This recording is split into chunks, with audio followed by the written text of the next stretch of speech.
I think it was Yogi Berra who said, I'm paraphrasing, that predicting is a risky business, especially if it's about the future.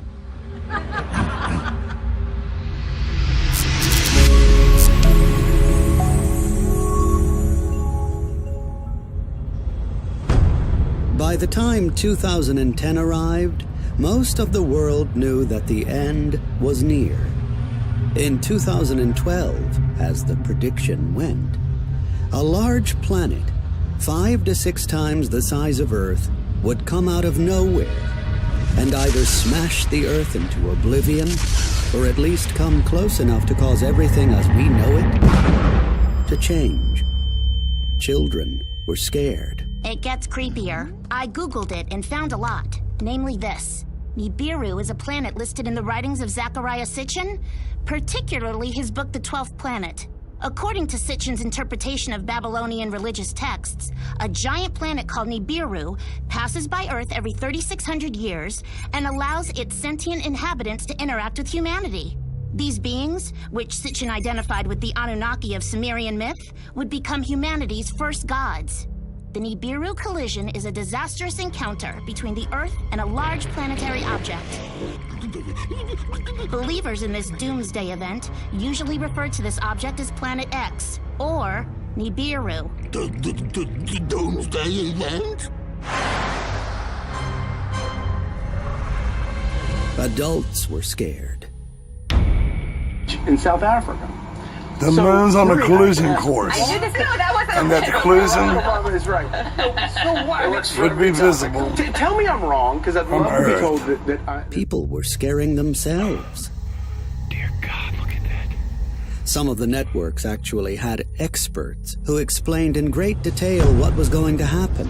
Well, NASA is offering new reassurances today that doomsday is not upon us. At least that's what NASA is saying. Others, what was not going to happen. Is this much ado about nothing?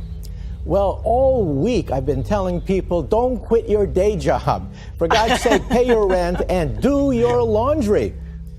Then NASA scientist David Morrison released a series of perhaps good-intentioned videos trying to explain where the idea of planet Nibiru came from. Much of this has been focused on the idea of a rogue planet coming into the inner solar system and nearly hitting the Earth. It's usually called Nibiru, after an ancient Sumerian god from Mesopotamia. I don't know why there's no evidence in Mesopotamian writing that this Nibiru was ever considered a planet, but a guy named Zecharia Sitchin wrote many fantasy books about this, and that sort of gave us the idea. You can call it Planet X or whatever you want.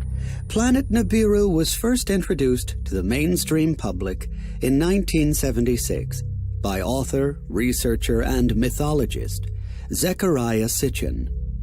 His first book on ancient astronauts, The 12th Planet, wove 30 years of research into Sumerian cuneiform tablets and religious texts into a tale of ancient alien visitors who created human life on Earth long ago. But Sitchin did not predict that Nibiru would collide with the Earth on December 21st, 2012. He did not tie the Mayan calendar to the work that he had done with the Sumerian tablets. That would be Nancy Leader, founder of the Zeta Talk website. Leader, a self-described alien contactee, says she has the ability to receive messages from extraterrestrials from the Zeta Reticuli star system through an implant in her brain. Look, every 3,600 years this happens. You can tell, written in the rock, written in the folklore and the geology of the Earth. And the second is Zeta Talk accuracy. How much of this can't possibly be coming from Nancy? Even human science doesn't have it. Yet, the Zetas are relaying it and it comes true. So it's not Nancy, it's the Zetas. She states that she was chosen to warn mankind that the object would sweep through the inner solar system in May 2003, that would destroy most of humanity, though that date was later postponed. But what NASA senior scientist David Morrison did was unethical and simply wrong. He attributed the hysteria to Sitchin, without seemingly taking the time to do his research, and even went as far as to promote Heiser's Sitchin is Wrong website.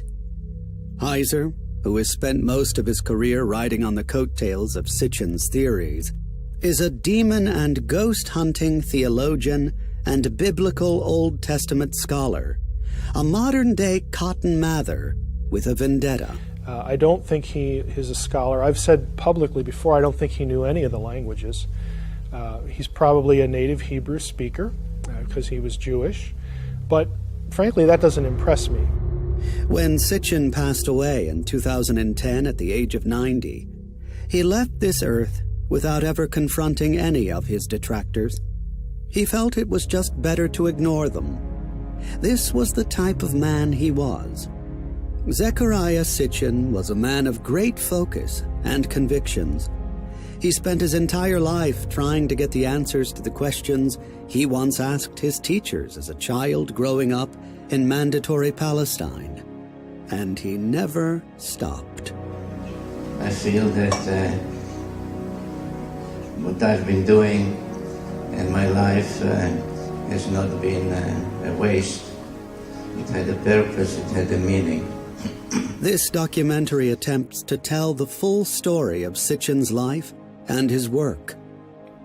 The Sitchin Chronicles will be a thoroughly researched, feature-length documentary featuring experts of Zecharia Sitchin's works, including personalities from the Ancient Aliens television series, as well as friends, family, and colleagues.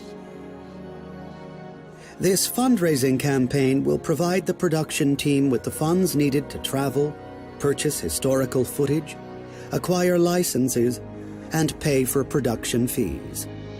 We appreciate your support and look forward to releasing the Sitchin Chronicles in 2020, Zecharia Sitchin's 100th birthday.